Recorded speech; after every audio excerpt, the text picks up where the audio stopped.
Hey everyone! Back again with another video. ఈరోజు మనము egg biryani చేస్తున్నాం. ఎగ్ బిర్యానీ ఎందుకు అనంటే నా సబ్‌స్క్రైబర్ ఒకరు ఎగ్ బిర్యానీ చేయమన్నారు.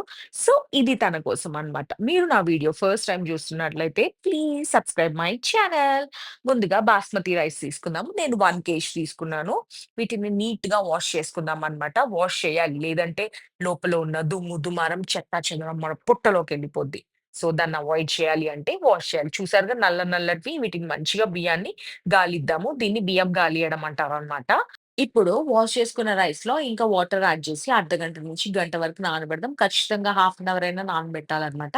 నెక్స్ట్ మనము ఉల్లిపాయలని ఇలా సన్నగా తరిగి పక్కకు పెట్టుకుందాము. వీటిని ఇప్పుడు డీప్ ఫ్రై చేద్దాము. ముందుగా స్టవ్ ఆన్ చేసి కడాయి పెట్టి ఆయిలేసి దాంట్లో కొంచెం 2 స్పూన్స్ ఆఫ్ నెయ్యి గూడా ఎయండి. మంచి స్మెల్ వస్తదనమాట.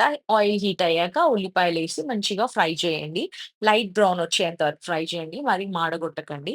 ఇప్పుడు వీడియోలో చూయించినట్టు ఈ కలర్‌లో వస్తే సరిపోతదనమాట. వీటిని తీసి పక్కకు పెట్టుకుందాం. నెక్స్ట్ బిర్యానీ మసాలాకి మనము ఈ స్పైసెస్ తీసుకున్నాను. ఇవేంటి నేను డిస్క్రిప్షన్ బాక్స్‌లో మీకు ఇంగ్రీడియెంట్స్ అన్నీ మెన్షన్ చేస్తాను. 2 మినిట్స్ డ్రై రోస్ట్ చేసి మంచిగా మిక్సీ జార్‌లో మిక్సీ చేసి పక్కకు పెట్టుకోండి.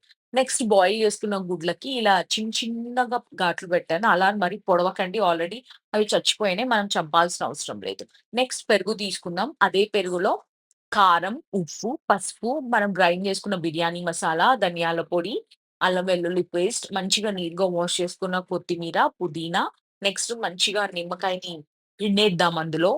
దాని తర్వాత మనం ఉల్లిపాయల్ని ఫ్రై చేసుకున్న ఆయిల్ వేసుకుందాం. ఎందుకంటే మంచి స్మెల్ వస్తదనమాట ఆ మ్యారినేషన్‌కి గూడా. ఏసిన తర్వాత ఫ్రై చేసుకున్న ఉల్లిపాయలనేద్దాం. ఇప్పుడు మంచిగా కలుపుకుందాం. నేను చేత్తో కలుపుకుంటున్నాను. మీకు కావాలంటే స్పూన్‌తో గూడా కలపొచ్చు. అది మన ఇష్టం అన్నమాట. ఎంతైనా చేత్తో కలిపితే మంచిగా అన్నీ కలిసిపోతాయి. ఇప్పుడు మనము బాయిల్ చేసి పెట్టుకున్న ఎగ్స్‌ని ఇందులో ఏసుకుందాము. ఏసి మంచిగా నీట్‌గా కలపండి. బరా ఇట్లా కలపకండి. ఎందుకంటే ఎగ్స్ విరిగిపోతాయన్నమాట. నీట్‌గా చూడండి నేనెంత స్మూత్‌గా కలుపుతున్నానో అలా. మంచిగా కలిపి పక్కకు పెట్టేసుకుందాం ఒక 1 అవర్ వరకు. దాన్ని మూత పెట్టేసి పక్కకు పెట్టేయండి. ఇప్పుడు రైస్ బాయిల్ చేయడానికి మంచి పెద్ద గిన్నెలో వాటర్ తీసుకుందాము. ఈ స్పైసెస్ అన్నీ వేద్దాము. ఇవి గూడా నేను ఇంగ్రీడియెంట్స్ అన్ని డిస్క్రిప్షన్‌లో ఇస్తాను. సేమ్ మనం మసాలాకి ఏవైతే వాడామో అవే అన్నమాట ఇవి గూడా. అవేసాక కొంచెం సాల్ట్ ఏద్దాము రుచికి తగినంత. నెక్స్ట్ మనము ఉల్లిపాయలు ఫ్రై చేసుకున్న ఆయిల్ ఏద్దాము. తర్వాతకి బగారా ఆకు, నెక్స్ట్ మంచిగా వాష్ చేసుకున్న కొత్తిమీర, పుదీనా వేద్దాం. ఇప్పుడు మూత పెట్టేసి వాటర్‌ని మరగనిద్దాం. వాటర్ మరిగిపోయాయన్నమాట. ఇప్పుడు మనము నానబెట్టుకున్న రైస్‌ని అందులో వేసేద్దాం. మీరు 'డాష్ లిటిల్ ప్రిన్సెస్' అయితే కొంచెము చెయ్యి దూరంగా పెట్టి వేయండి. లేదు మీరు 'మామ్స్ లిటిల్ ప్రిన్సెస్' అయితే మంచిగా దూసుకెళ్ళిపోండి. నేనేంటో కామెంట్ చేయండి.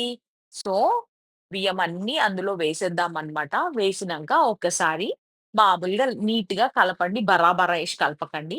తర్వాత మూత పెట్టేయండి. మరిగిపోతుంటాయి. మధ్యలో ఒకసారి చెక్ చేద్దాము రైస్ ఉడికిందా లేదా అనేసి. ఇంకా కొంచెం పలుకు ఉంది. ఒక 2 మినిట్స్ పెడదాము. 70% రైస్ బాయిల్ అయితే సరిపోతుంది. మొత్తానికి అవసరం లేదనమాట. అయిపోయింది. ఇప్పుడు స్టవ్ ఆఫ్ చేసుకొని నీట్‌గా వడగట్టేసుకుందాం. అలా జాలి డిష్ ఏమైనా ఉంటే మీరు అందులో వడగట్టేసుకోండి. మా ఇంట్లో అది ఉంది గాబట్టి నేనది వాడుతున్నాను. నీరంతా వెళ్ళిపోతుందనమాట. అలా ఆరిపోతుంది మంచిగా. కొంచెం పక్కకు పెట్టేసుకుందాం.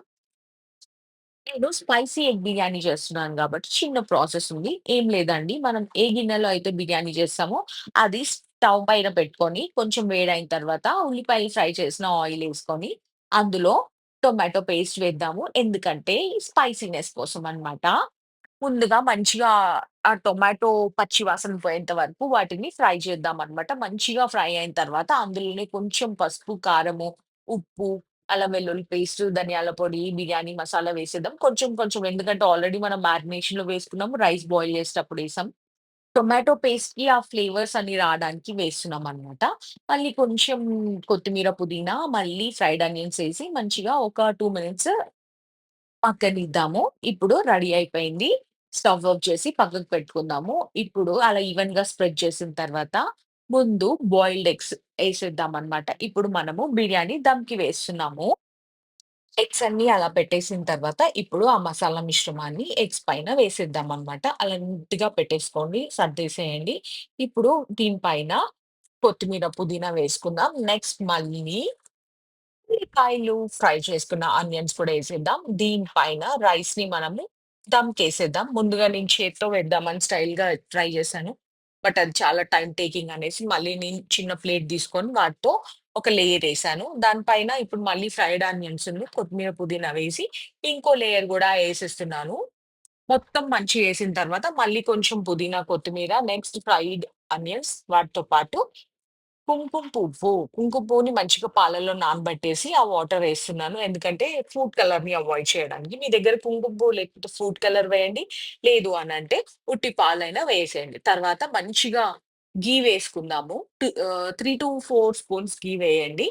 తర్వాత మూత పెట్టేసి దమ్‌కి పెట్టుకుందామనమాట.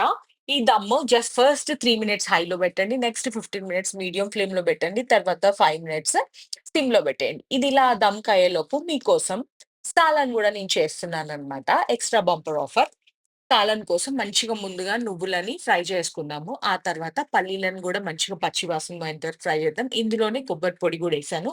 మీరు ఉట్టి కొబ్బరి ముక్కలు గూడా వేసి ఫ్రై చేసుకోవచ్చు. ఈ మూడిటిని మంచిగా మెత్తగా పేస్ట్‌లా చేసుకుందాము. ఇలా అయితుంది. మళ్ళీ కొంచెం వాటర్ వేసి మంచి మెత్తటి పేస్ట్ చేయండి. తర్వాతకి మంచిగా ఆయిలేసి ఇప్పుడు నేను టొమాటో సాలన్ చేస్తున్నాను గాబట్టి టొమాటోస్ తీసుకొని అలా కట్ చేసుకొని వాటిని ఫ్రై చేసుకుందాం. మొత్తం మగ్గాల్సిన అవసరం లేదు. ఎందుకంటే మళ్ళీ తర్వాత కర్రీలో టొమాటో ఏస్తే మ్యాష్ అయిపోతాయి. అలా పక్కకు పెట్టుకొని అదే టొమాటోస్ ఫ్రై చేసిన ఆయిల్‌లో జీలకర్రేద్దాం. నెక్స్ట్ పచ్చిమిర్చి, ఆ తర్వాత ఉల్లిపాయలనేసి ఫ్రై చేద్దాం. తర్వాతకి అది అయిన తర్వాత పసుపు, కారం, అల్లం వెల్లుల్లిపాయ పేస్ట్, ఉప్పు, ధనియాల పొడి వేసి ఫ్రై చేద్దాం. మంచి మగ్గిపోయిన తర్వాత ఇప్పుడు మనము రుబ్బి పెట్టుకున్న పల్లి, నువ్వుల, కొబ్బరి పేస్ట్ కూడా వేసేద్దాము.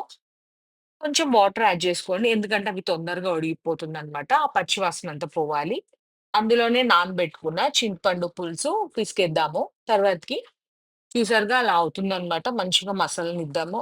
ఇప్పుడు దీంట్లో మనం ముందుగా ఫ్రై చేసుకున్న టొమాటో ముక్కలేసేద్దాము. తర్వాత పైనుంచి కొత్తిమీర, నాకిష్టమైన కొత్తిమీర లేకుండా నేను వంట చెయ్యను. ఏసిన తర్వాత కొంచెం గరం మసాలా ఏద్దామనమాట. చూసారుగా అలా అవుతుంది. చాలా బావుంటది కర్రీ మాత్రము. ఇది మీరు చపాతీస్‌కి గూడా తినొచ్చు. మంచిగా అయిపోయింది కర్రీ. కొంచెం గ్రేవీగా ఉన్నప్పుడే స్టవ్ ఆఫ్ చేసుకోండి. ఎందుకంటే తర్వాతకి మొత్తం మళ్ళీ కర్రీ దగ్గరకయిపోతుందనమాట. మన కర్రీ రెడీ అయిపోయింది. ఇటు పక్కన మన బిర్యానీ గూడా రెడీ అయిపోయింది. తినడానికి సిద్ధంగా ఉన్నారా? యెస్. నేను రెడీగా ఉన్నాను. తినేద్దాం. మనం ప్లేట్‌లోకి తీసుకుందాం. యమ్మీ యమ్మీ బిర్యానీ రెడీ అయిపోయింది. ఎంతైనా మనం ఇంట్లో చేసుకుంటే ఆ టేస్టే డిఫరెంట్ అబ్బా! కదా!